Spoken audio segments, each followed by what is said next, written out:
Hello students, आपके अपने YouTube channel total accountancy पर एक बार फिर स्वागत है। और आज इस वीडियो के अंदर हम लोग डिस्कस करेंगे बीकॉम फर्स्ट सेमेस्टर एग्जामिनेशन दिसंबर 2021 का पेपर और सब्जेक्ट है बिजनेस स्टैटिक्स।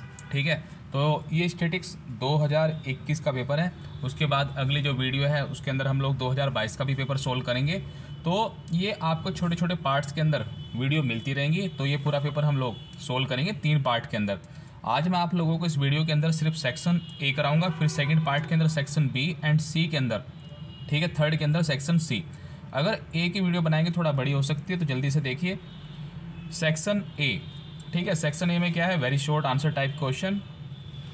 तो यहाँ पे क्या है कि 5 क्वेश्चन एग्जाम में आएंगे और आपको 5 के 5 करने होंगे। ठीक है, तो चलिए हम लोग देखते हैं। देखिए सबसे पहला क्वेश्चन क्या आया था 2021 के पेपर में। पहला जो क्वेश्चन था ये था कि जो स्टैटिक्स है is a science of counting, सांख्यिकी गणना का विज्ञान है, इस बात को एक्सप्लेन करना था। तो देखिए हम लोग थोड़ा देखते हैं, पढ़ते हैं कि भाई इसका क्या मीनिंग था, क्या अर्थ है। सांख्यिकी गणित की वह शाखा है जिसमें आंकड़ों का संग्रहण, प्रदर्शन, देखो संग्रहण का मतलब होता है कलेक्शन, उसके बाद प्रदर्शन रिप्रेजेंट और क्लासिफिकेशन, और उसके गुणों जो भी उसके गुण थे, गुणों का आकलन का अध्ययन किया जाता है। दूसरे शब्दों में कहें तो आंकड़ों के संकलन, संगठन, प्रस्तुतिकरण, विश्लेषण तथा अर्थ निर्णय में जो विधियां प्रयोग की जाती हैं उनका अध्ययन ही क्या कहलाता है, सांख्यिकी। यानी कि स्टैटिक्स के अंदर क्या करते हैं हम लोग, डाटा को कलेक्ट करते हैं, रिप्रेजेंट करते हैं, क्लासिफाइड करते हैं, ठीक है, उसके गुणों के आधार पर उनका आकलन करते हैं, एनालिसिस करते हैं। तो ये था क्वेश्चन नंबर फर्स्ट का आंसर। उसके बाद चलते हैं क्वेश्चन नंबर 2 पर। क्वेश्चन नंबर 2 क्या है कि जो सांख्यिकी प्रमुख सीमाएं क्या हैं, मेन लिमिटेशन ऑफ स्टैटिक्स, कि स्टैटिक्स के अंदर क्या नहीं किया जा सकता, कौन कौन से इसकी लिमिटेशंस हैं। तो देखिए सबसे पहले क्या है इसकी लिमिटेशन कि ये जो गुणात्मक तथ्य हैं, यानी क्वालिटेटिव जो डाटा है उसके बारे में कोई भी इंफॉर्मेशन नहीं देता। ये सिर्फ डिपेंड है किस पे, संख्यात्मक तथ्यों पर। उसके बाद दूसरी इसकी कमी क्या है कि सांख्यिकी समूह का अध्ययन करती है, व्यक्तिगत इकाइयों का नहीं। अगर हम लोग स्टैटिक्स पढ़ रहे हैं तो जब हम लोग एनालिसिस करने लगते हैं तो एनालिसिस, ठीक है, किसी एक व्यक्ति की नहीं की जाएगी, एक से ज़्यादा यानी कि ग्रुप की। जब भी हम कोई डिस्कशन करेंगे, कोई स्टडी करेंगे तो एक व्यक्ति की नहीं करेंगे, किसकी करेंगे, समूह का अध्ययन करेंगे, यानी कि ग्रुप होना चाहिए डाटा। ठीक है, जब ग्रुपिंग डाटा होगा यानी कि बहुत बड़ा डाटा होगा तभी उसका हम लोग एनालिसिस कर सकते हैं। उसके बाद थर्ड लिमिटेशन क्या है, सांख्यिकी नियम दीर्घकाल में और औसत रूप में ही सत्य होते हैं। देखिए जो स्टैटिक्स के मेथड्स हैं वो एवरेज की फॉर्म में ही करेक्ट हैं, अदरवाइज करेक्शन उनकी नहीं आएगी। उसके बाद सांख्यिकी निष्कर्ष असत्य व जो है भ्रात्मक सिद्ध हो सकते हैं, यानी कि उनके जो निष्कर्ष हैं वो अनफेयर भी हो सकते हैं, रॉन्ग भी हो सकते हैं। सांख्यिकी का प्रयोग वह व्यक्ति कर सकता है जिस व्यक्ति को सांख्यिकीय रीतियों का पूर्ण ज्ञान हो। ये इसकी 5वीं लिमिटेशंस है। छठी लिमिटेशन क्या है, सांख्यिकी समंकों का कैसा होना जरूरी है, सजातीय। सजातीय का मतलब एक जाति के समंकों का होना जरूरी है। यानी कि अगर हम लोग बच्चों पे वो करने लगे हैं एनालिसिस, तो बच्चों का डाटा होना चाहिए। अगर हम लोग अंकों पर, ठीक है, जो बच्चे हैं उनके कितने मार्क्स आए उस पर एनालिसिस करने लगें तो मार्क्स होने चाहिए। मार्क्स के साथ में एज, आयु का, ठीक है, अध्ययन नहीं किया जा सकता। यानी कि जब भी हम डाटा एनालिसिस करेंगे तो एक ही कास्ट के होने चाहिए। उसके बाद है सांख्यिकी रीति किसी समस्या के अध्ययन की विभिन्न रीतियों में से एक है। उसके बाद क्वेश्चन नंबर 3, देखिए क्वेश्चन नंबर 3 में क्या है कि प्राथमिक और द्वितीय समंकों में क्या अंतर है। तो ये क्वेश्चन हम लोग कह सकते हैं कि बहुत इंपॉर्टेंट क्वेश्चन है। इस क्वेश्चन को आप लोग बहुत अच्छे से समझिएगा और करके जरूर जाइएगा। ये 100% एक्सपेक्टेड क्वेश्चन है, प्राथमिक, ठीक है, इस बार भी आपको देखने को मिलेगा एग्जाम में, बार बार रिपीट होता है कि प्राथमिक और द्वितीय समंकों में क्या अंतर है, difference between primary and secondary data. तो देखिए जो प्राथमिक, अगर प्राइमरी डाटा की बात करें तो किसे कहते हैं, प्राथमिक समंक वे समंक होते हैं जिन्हें हमने पहली बार इकट्ठा किया है, यानी कि हमारे से पहले किसी और ने इकट्ठा नहीं किया था। प्राथमिक समंक अनुसंधान के लिए पूर्णतः अनुकूल होते हैं क्योंकि इनका संकलन पूर्व निश्चित उद्देश्यों को ध्यान में रखकर किया जाता है। ये वो डाटा होते हैं जो हम लोग इकट्ठा करते हैं और हमारे से पहले इन्हें किसी ने भी इकट्ठा नहीं किया था। द्वितीय समंक, इनका उद्देश्य क्या होता है? द्वितीय समंक संग्रह करने का उद्देश्य अन्य कोई भी हो सकता है क्योंकि ये तो पूर्व अनुसंधानकर्ता द्वारा अपने उद्देश्यों के लिए संग्रह किए जाते हैं, यानी कि ये डाटा पहले से ही किसी और ने इकट्ठा कर रखा है अपने पर्पज़ के लिए, हमने उठा के उसका डाटा जो है यूज़ कर लिया। तो यहाँ पे हमारा जो वो है पर्पज़ वो कुछ और भी हो सकता है। उसके बाद देखते हैं कि इसके अंदर जो अपना थर्ड डिफरेंस है, सेकंड क्या डिफरेंस है? देखिए ये है अपना सेकंड डिफरेंस। प्राथमिक समंक पूर्णतः मौलिक होते हैं क्योंकि इनका संग्रहण अनुसंधानकर्ता द्वारा अपने उपयोग के लिए नए सिरे से किया जाता है। इस प्रकार ये कच्चे माल की भांति होते हैं। इसमें यह बताया गया कि इसके अंदर जो प्राथमिक समंक हैं, प्राइमरी डाटा हैं, उसके अंदर, ठीक है, उसके अंदर क्या होगा? मौलिकता अधिक होगी। और जो द्वितीय समंक हैं इनके अंदर मौलिकता नहीं होती क्योंकि ये पहले से किसी और ने इकट्ठे किए हुए हैं और अपने अकॉर्डिंग किए हुए हैं। उसके बाद स्रोत, देखिए अगर हम लोग सोर्स की बात करें कि भाई ये प्राइमरी डाटा को कैसे इकट्ठा किया जा सकता है, तो इसकी सूची से इकट्ठा किया जा सकता है। हम लोग सूचियाँ बनाएंगे, शेड्यूल बनाएंगे, संवाददाता इकट्ठा करने का कार्य करेंगे, अनुसंधानकर्ता सूचियाँ भरवाकर संवाददाताओं से सूचनाएं प्राप्त करते हैं या अनुसंधानकर्ता स्वयं पर्यवेक्षण द्वारा समंकों का संग्रह करते हैं। इसमें यह बताया गया कि हम लोग मार्केट के अंदर जाएंगे, गांव-गांव में जाएंगे, मोहल्लों में जाएंगे और डाटा को इकट्ठा करेंगे उनसे पूछ के। तो ये तो है प्राइमरी डाटा। और जो डाटा पहले से न्यूज़पेपर में है, किसी साइट पर है, वो डाटा हमारा क्या होगा? द्वितीय, यानी कि ऐसा डाटा जो सरकारी या फिर असरकारी पहले से ही पब्लिश है, ठीक है, किसी और ने इकट्ठा किया हुआ। उसके बाद करते हैं बात परिश्रम की, किसमें कितनी ज़्यादा मेहनत करनी पड़ती है। अगर बात करें प्राइमरी डाटा की, प्राथमिक समंकों के संकलन में अधिक परिश्रम और समय खर्च होता है, जबकि द्वितीय समंकों में इतना समय और धन की ज़रूरत नहीं पड़ती जितना कि प्राथमिक समंकों में पड़ती है। उसके बाद है क्वेश्चन नंबर 4। देखिए ये जो क्वेश्चन नंबर 4 बनाया गया है, इसमें आपसे पूछा गया था कि from the following continuous series prepare करनी थी, एक तो लेस देन और मोर देन कॉमुलेटिव सीरीज़।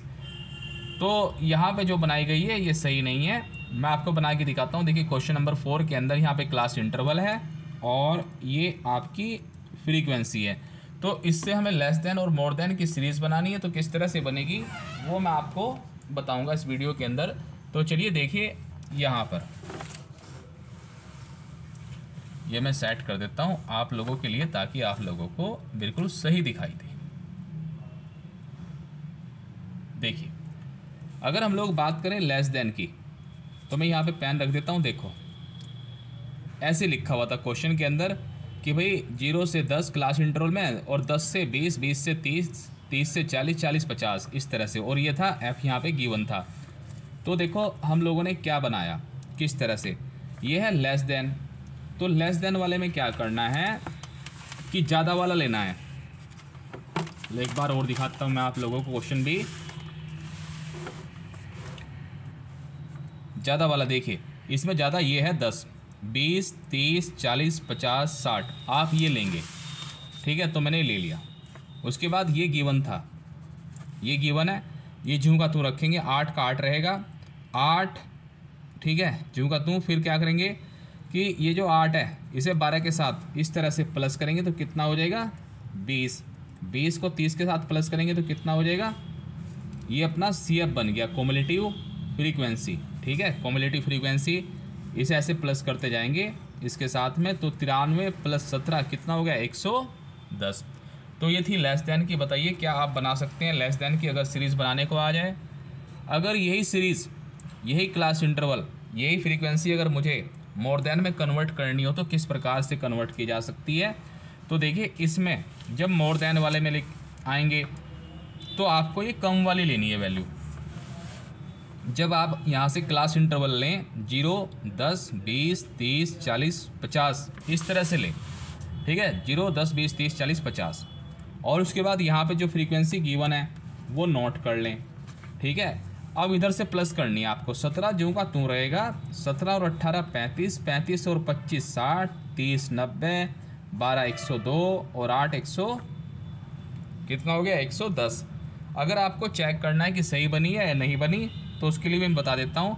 आप इसमें से इसे माइनस करिए, 8 बचेगा, इसमें से इसे माइनस करिए, 12 बचेगा, इसमें से इसे माइनस करिए, 30, 25, 18 और 17 का 17 रहेगा। इसमें लास्ट वाली ज्यों की त्यों रहती है, इसमें स्टार्टिंग वाली ज्यों की त्यों रहती है। तो मुझे पूरी उम्मीद है कि आप लोगों को जो है ये क्वेश्चन जो दिया गया था जिसमें आपसे पूछा गया था कि लेस देन और मोर देन बना के दिखाइए, कि आप लोग जो है इसे बना सकते हैं अब, ठीक है। तो आप लोग बना लेंगे। चलिए उसके बाद चलते हैं, देखिए यहाँ पर क्वेश्चन नंबर 5, ये हमारा शॉर्ट का लास्ट क्वेश्चन है। और उसके बाद नेक्स्ट वीडियो में मैं कराऊंगा आपको, ये वेरी शॉर्ट है, उसके बाद शॉर्ट कराऊंगा और एक पार्ट बनेगा लॉन्ग का, 3 पार्ट बनेंगे। तो चलिए देखते हैं। देखिए यहाँ पर दिया हुआ है क्वेश्चन के अंदर कि कल्पित माध्य 10, यानी कि एज्यूम मीन। एज्यूम मीन का मीनिंग है ए, ये ए है, और संख्याएं 6 संख्याएं हैं, नंबर कितने हैं 6, ठीक है, नंबर कितने हैं 6 हैं, 6 संख्याएं हैं, 6 नंबर है, और एज्यूम मीन कितना है 10। और ये यहाँ पे कुछ वैल्यू दी गई है और हमारे से पूछा हुआ कि आप लोग नंबर बताइएगा और वैल्यू ऑफ देयर मीन वो भी बताइएगा। तो चलिए मैं देखो यहाँ पे सोल्व करा हुआ है मॉडल के अकॉर्डिंग, तो आप समझ नहीं पाएंगे कि उसमें जिस तरह से सोल्व किया हुआ है उनका अपना अलग मेथड है, हम लोग आपको बिल्कुल ईजी मेथड में समझाएंगे। तो देखिए सबसे पहले क्या गिवन था कि ए कितना है 10 है और एन कितने हैं 6 है। यहाँ पर कुछ वैल्यू गिवन थी, तो आप लोग इसमें कितनी वैल्यू है 6, 1 2 3 4 5 6, मैंने 6 इस तरह से लिख लिया। उसके बाद यहाँ पर जो गिवन है वो dx गिवन है, ठीक है, क्या गिवन है dx कैसे निकलता है x माइनस ए करके, जो कि ऑलरेडी गिवन है -4 +2 -3 +1 एंड 0 और +10। इस तरह से हमने ये यहाँ पे लिख लिए, ये हमने लिख लिया dx में। उसके बाद ये प्लस वाले हैं 2 और एक 3, ठीक है, तो प्लस के 3 है और माइनस वाले कितने हैं 4 और 3 7, ठीक है। माइनस वाले देखिए मैं आपको दोबारा करके दिखाता हूँ, एक रह गया था 2 और एक 3 और 10, प्लस के हो गए 13। अच्छा जी, और माइनस वाले कितने हैं 4 और 3 7, माइनस वाले कितने हैं 7 हैं, तो आप इसमें से 7 माइनस करिएगा। 13 में से जब 7 माइनस करेंगे तो कितना बचेंगे 6, ठीक है, तो ये कितना है 6। उसके बाद आप लोग फॉर्मूला यूज़ करेंगे a + सिग्मा dx/n, तो ये कितना है 6 है, n कितना है जो कि यहाँ पे गिवन है 6, इसकी वैल्यू रखेंगे और 6 को 6 से डिवाइड करेंगे, कितना आ गया 1, 10 और 1 कितने हो गए 11। तो ये क्या निकल के आया है x बार की वैल्यू निकल के आएगी। एक तो ये पूछा हुआ था हमारे से, आई होप कि आप लोगों को समझ में आ गया होगा, ठीक है, यहाँ पे x बार कैसे फाइंड आउट हुआ है। उसके बाद हमें निकालना है x, इसमें x भी पूछा हुआ है, x बार तो मैंने निकाल दिया, इसमें x भी पूछा हुआ है, तो कैसे निकलेगा। एक चीज़ आप लोग समझिए, देखिए कि x को कैसे फाइंड आउट कर सकते हैं, तो बड़ा आसान है। आप लोग जानते हैं कि dx का फॉर्मूला क्या होता है x माइनस ए। इस a को अगर मैं इधर ले जाऊं तो ये किस में कन्वर्ट हो जाएगा प्लस में, तो dx plus A is equal to X. तो यहाँ पे हमें क्या निकालना है कि x की वैल्यू निकालनी है, तो क्या करें, जो dx गिवन है, ये जो dx गिवन है, अगर मैं इन सब में a को प्लस कर दूं, a को क्या कर दें प्लस, जैसे ही मैं a को इसके साथ प्लस करूँगा dx के साथ में, तो किसकी वैल्यू मिलेगी मुझे x की। तो देखिए ये dx है और ये a है, तो 10 और -4, देखिए ये माइनस का है, मुझे करने तो प्लस है लेकिन ये माइनस का है, तो कितने रह गए 6, 10 + 2 12, 10 - 3 7, 10 + 1 11, 10 + 0 10, 10 + 10 20। तो इस तरह से आप लोग क्या कर सकते हैं, x की वैल्यू भी फाइंड आउट कर सकते हैं। तो एक छोटी सी वीडियो थी जो आप लोगों के लिए मैंने बनाई है, और यह है अपना 2021 का पेपर। उसके बाद हम लोग 22 का भी करेंगे, कंटिन्यू करेंगे। अगर आपको कोई भी डाउट है तो आप मुझे ज़रूर बताइएगा, ठीक है गाइज़। ज़्यादा से ज़्यादा शेयर कीजिएगा और सब्सक्राइब करना मत भूलिएगा, ठीक है गाइज़। इस वीडियो में इतना ही, नेक्स्ट वीडियो में फिर मुलाकात होगी, ठीक। तब तक के लिए बाय बाय।